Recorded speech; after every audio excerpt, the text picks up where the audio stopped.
Dumelang. In classwork 2, we are doing the financial statements of Very Limited. You are given the pre-adjustment trial balance for the year ended 31st October 2019. Under the balance sheet section or the statement of financial position section, creditors for salaries is 25,100. Under nominal accounts section, we've got salaries worth 240,000. It's rare for us to have creditors for salaries because that represents unpaid net salaries.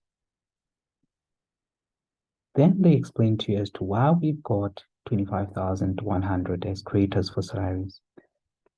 The creditors for salaries figure of 25,100 in the pre-adjustment trial balance reflected the following two situations. The salaries clerk had incorrectly processed the October salary of an employee, Jack Jones, who had left the company on the 30th of September 2019. The details of this October salary are as follows. Gross salary is 28,000. Deductions, we've got pay as you earn of 7,852, UIF, which is 148, and other contributions. The employer, who is Very Limited, contributes 148 towards Jack Jones UIF. Then they included in small print that contributions are debited to salaries and wages account. Basically, you will not have a separate account, a separate expense account for contributions. Remember, contributions normally have a separate expense account. If you're wondering what I'm talking about, check the previous video where you realize that there is pension fund contribution.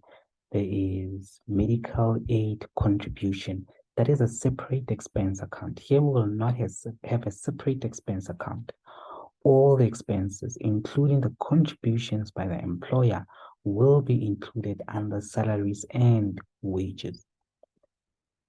Meaning that if we omitted the salary of an employee, all those expenses will be included on the debit side of salaries and wages.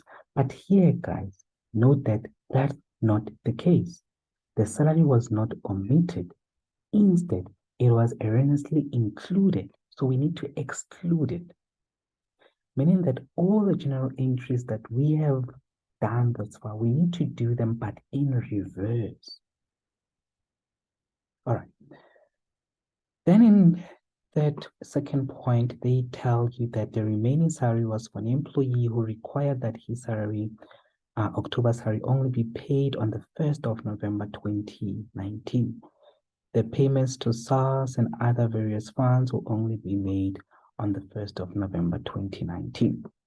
Let's move on and prepare the general journal.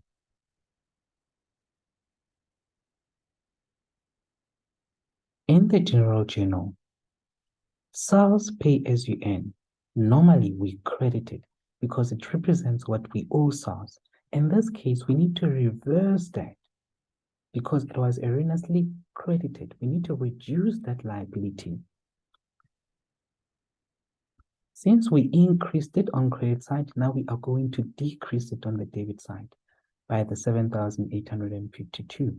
And then we are going to decrease SARS UIF, which will be 148.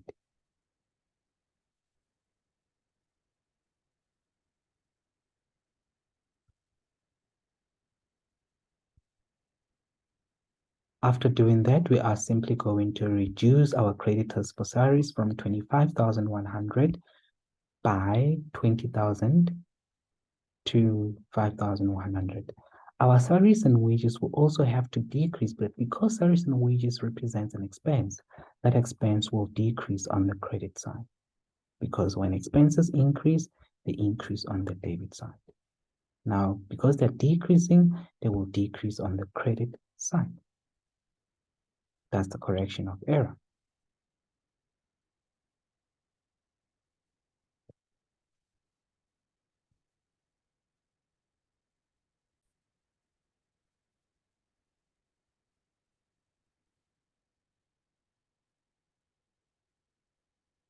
Then we are going to reduce SARS UIF, which is the contribution now,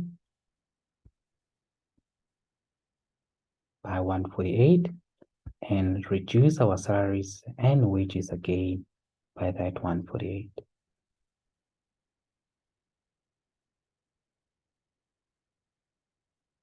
Note that I didn't say credit UIF contributions. No, I said credit salaries and wages because you were told that even the contributions are included in salaries and wages. There is no separate expense account. In our general ledger, creditors for salaries, remember, was sitting at 25,100. We have to reduce that by the net salary of this employee that was erroneously included, which is 20,000. So we still owe one employee whose salary will be paid the next month or the next financial year. That will be 5,100 that we still owe in terms of creditors for salaries. Pay as you earn is also a liability. So we'll start with the balance for pay as you earn. It needs to decrease. It will decrease by pay as you earn of those employees whose salary was erroneously included in salaries and wages instead of we just basically excluding it. And for SARS pay as you earn, what we still owe to SARS in terms of pay as you earn will simply be the balancing figure of 4,198.